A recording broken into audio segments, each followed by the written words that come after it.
Hi, it's Chalora here, live at the Convention Center, and I'm so excited to show you the best of PAX West. I'm Z. I'm the founder and executive director at Serenity Forge. I'm also the game director of Fractured Blooms, a game that we just recently announced.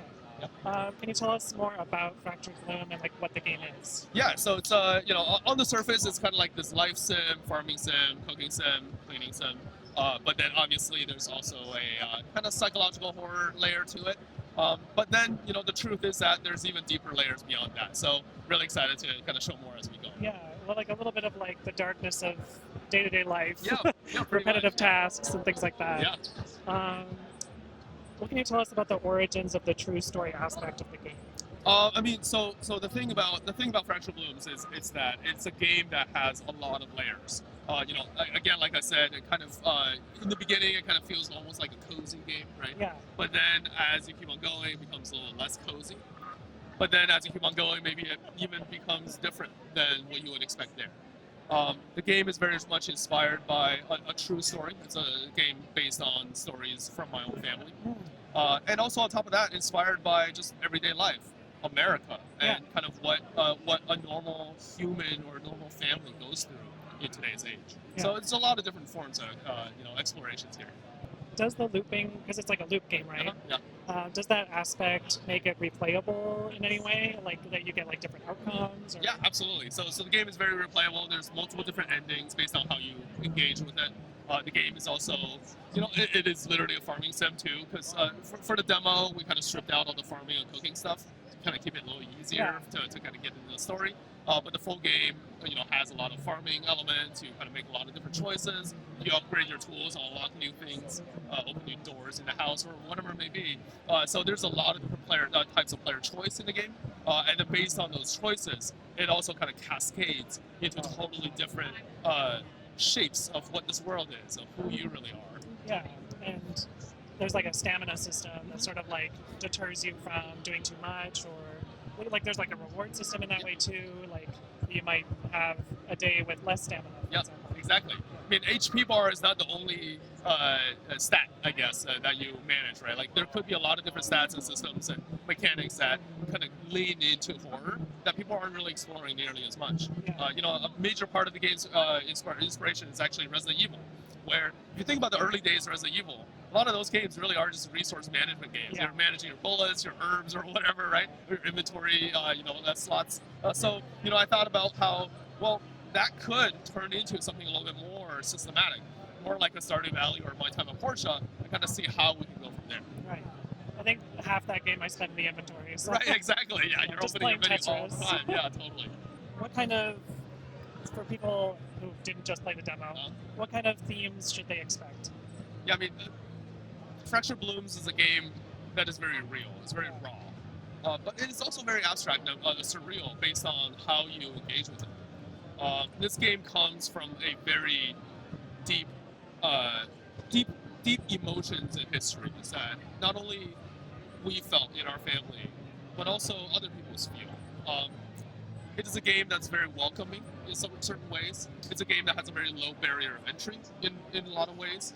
It's a game that's very inclusive, kind of brings everyone in. It really is a story made for everyone that's out there. And we want to be able to tell a story in a very open-minded fashion that is very deep and nuanced, to kind of push conversation, to talk about some things that we don't usually say, topics that we kind of stay silent on. And that's really what Fractured Blooms is about. Yeah, I think the laundry segment, I'm sure there's going to be other things too, but that really, the panic that sets in, because there's a timer and you've got to pick up all the clothes, you don't know where they are. And sometimes it does be like that. Yeah, for sure.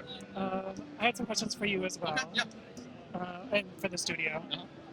It's stated online that Serenity Forge was created with the mission to create meaningful games that challenge the way players think. How do you feel Serenity Forge does that? Yeah, I mean, games that we do always has the meaningfulness as the number one pillar in whatever we choose, right?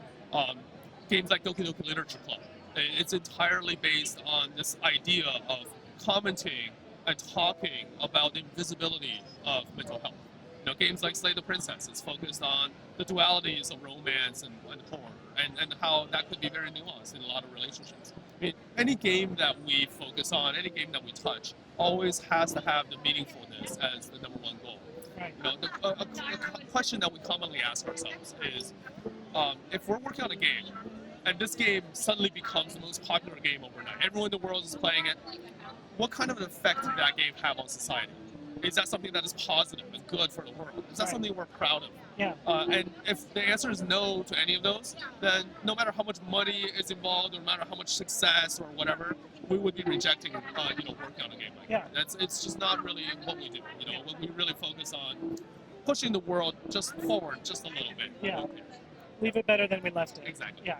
I read somewhere that your journey through tech and video games started very early. What inspired that passion for you? Right. I mean, if we're talking really early, I mean, I built my first computer. I When think you were when I was like, 6, and then made my first game when I was 10 years old. In Quick Basic, it was a shitty tic-tac-toe game. It wasn't. You gotta start somewhere. Yeah, exactly. And really, what happened was that when I was 18 years old, I mean, I was such a crazy gamer. I played games all the time. When I was 18 years old, I was diagnosed with a near fatal illness. I ended up being hospitalized and going through chemo for about 2 years during that time. And it was very hard. I didn't have a lot of friends. People kind of forgot about me. But when I was in the hospital, kind of going through treatment, I was able to turn to video games. I started playing single-player games like Final Fantasy. It made me feel like a hero going out there saving the world. Or multiplayer games like World of Warcraft, where I was introduced to friends online, and they started checking in with me. Yeah. And eventually I was able to recover and to go back to college again. But I thought to myself, like, games like League of Legends wasn't designed to help me, like, not really. But they ended up saving my life.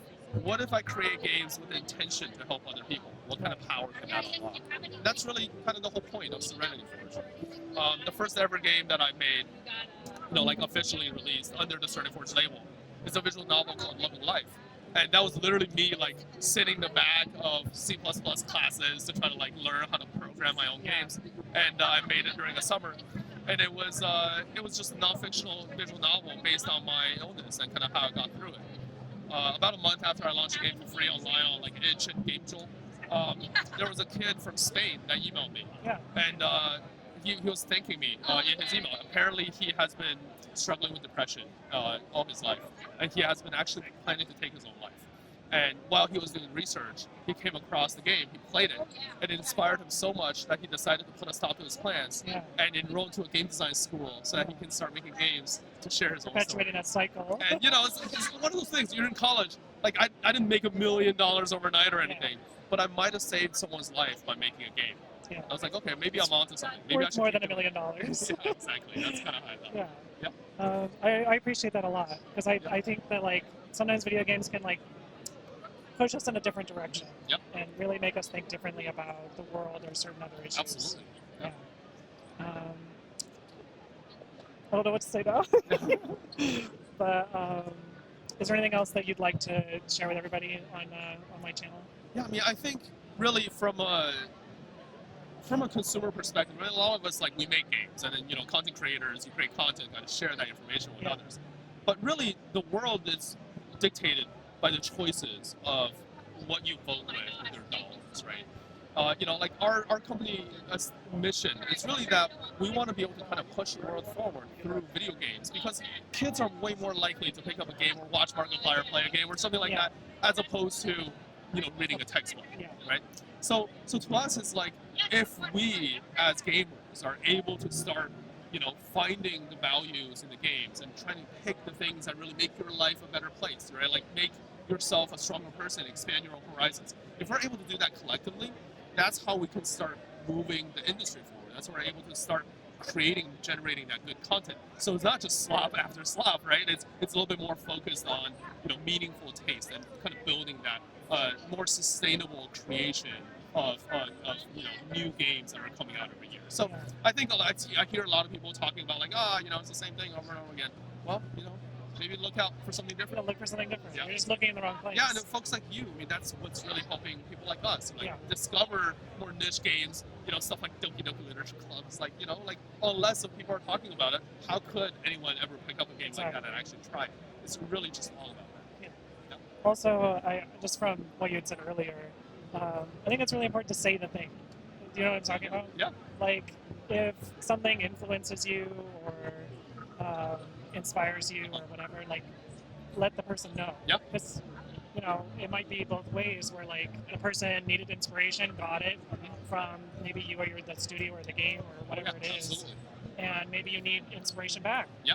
And it's good to say the thing, say Sure. it out loud, let the person know. Yeah. I just think sometimes people get very intimidated by like a studio Right. or a big name or something like that, or like a game dev. Why do they want to talk to me? Yeah. They just they enjoy hearing that you enjoyed Yeah, it totally. or whatever it is Yeah. or what you got from it. Yeah, absolutely. I mean, I've done the same when I was a kid, to other people that ended up inspiring me very greatly. And, nowadays, some of whom are business partners that we Yeah. work with, right? And, I volunteer as much as I can to, local schools, I mentor students in local communities. And every time, something like that, like you're not really, it seems like a huge thing to some people, but it's actually very very little that you're like Yeah. doing to actually make a huge difference, right? So why not do more? Like Yeah. why can't we just be here to prop each other up and kind of get folks into this space and get folks kind of thinking about content and thinking about games in a totally new way. So yeah, That's how change happens. Yeah, totally. Yeah. Well, thank you so much for talking with Yeah, me. absolutely. Thank you I'm so much for excited to having play me. it. Yeah. Thank you. Appreciate it.